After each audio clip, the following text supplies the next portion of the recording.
Hello everyone, இன்னைக்கு வீடியோவில் பார்க்க போகிறது சாமந்தி செடியில் மொட்டு வச்சதுக்கப்புறமா நம்ம எந்த எரு கொடுக்கறதுன்னு பார்க்கலாம். ஏன்னா பெரிய பெரிய பூக்களாக வரணும்னு நான் சொல்கிறேன்.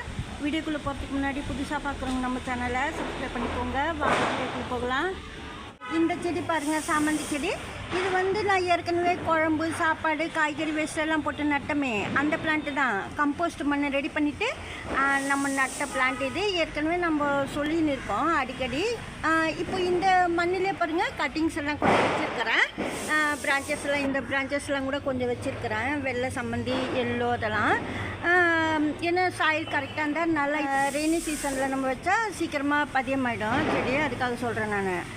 குறிப்பிட்ட டைம் நாளுங்க வச்சுட்டு நீங்கள் அதுக்கப்புறமா எடுத்துடணும். தொடர்ந்து ரெயின் இருந்தால் எடுத்துருங்க செடி. அப்படி தான் நான் சொல்கிறேன். ஏன்னா நம்ம வச்ச பிரான்ச்சஸில் அழுகிடும், அதுக்கு சொல்கிறேன் நான். அதே போல் கோகோபீட்டில் நட்ட பிளான்ட்டு கூட நீங்கள் ரொம்ப மழையில் வச்சிடக்கூடாது. மண்ணில் இருந்தால் பரவாயில்ல, நீங்கள் வச்சுக்கலாம். இப்போ பாருங்கள், மொட்டு வந்துடுச்சு பிளான்ட்டில். சூப்பராக மொட்டு வந்துடுச்சு. நிறைய மொட்டு வந்துருக்கு பாருங்கள், எல்லா இடத்துலையும் மொட்டு வந்துடுச்சு. இது போல் மொட்டு வர சமயத்தில் நம்ம எரு என்ன கொடுக்குறதுன்னா, மொட்டு வந்ததுக்கப்புறமா நீங்கள் பனானா பீல்ஸ் வாழைப்பழம் தோல் நல்லா காய வச்சது இருந்தால் நீங்கள் நல்லா பவுட்ரு பண்ணிவிட்டு போட்டுருணும் ஒரு ஸ்பூனு. இல்லைன்னா கடுகு பவுட்ரு நீங்கள் அரைச்சிட்டு மிக்ஸி கப்பில் கடுகு அரை ஸ்பூன் போடலாம். ஒரு பிளான்ட்டுக்கு ஒரு ஸ்பூன்லாம் போடக்கூடாது. அது போல் போடும்போது பெரிய பெரிய பூக்களாக பூக்கும் சாமந்தி செடியில். வாழைப்பழமும் நாட்டு சக்கரை கலந்து ஃபெர்டிலைசர் இருக்கும். அது இப்போ மழை பெய்யுது, அதனால் நம்ம கொடுக்க முடியாது. சப்போஸ் கொடுக்குற மாதிரி இருந்தால் வாழைப்பழம் தோல் நல்லா காய வச்சது இருந்தால் வீட்டில், அதுவும் கொஞ்சம் கடுகு பவுட்ரு ரெண்டுமே மிக்ஸி கப்பில் அரைச்சிட்டு ஒரு ஸ்பூன் கொடுத்துருங்க.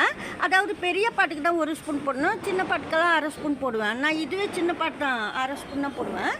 ரொம்ப குட்டி குட்டி பிளான்ட்டுக்கெல்லாம் 1/4 ஸ்பூன் தான் போடுவேன். பாருங்கள், இந்த சைஸ் தொட்டிக்கெல்லாம் சாமந்தி செடி வாங்குவோமே அந்த பாட்டு இது.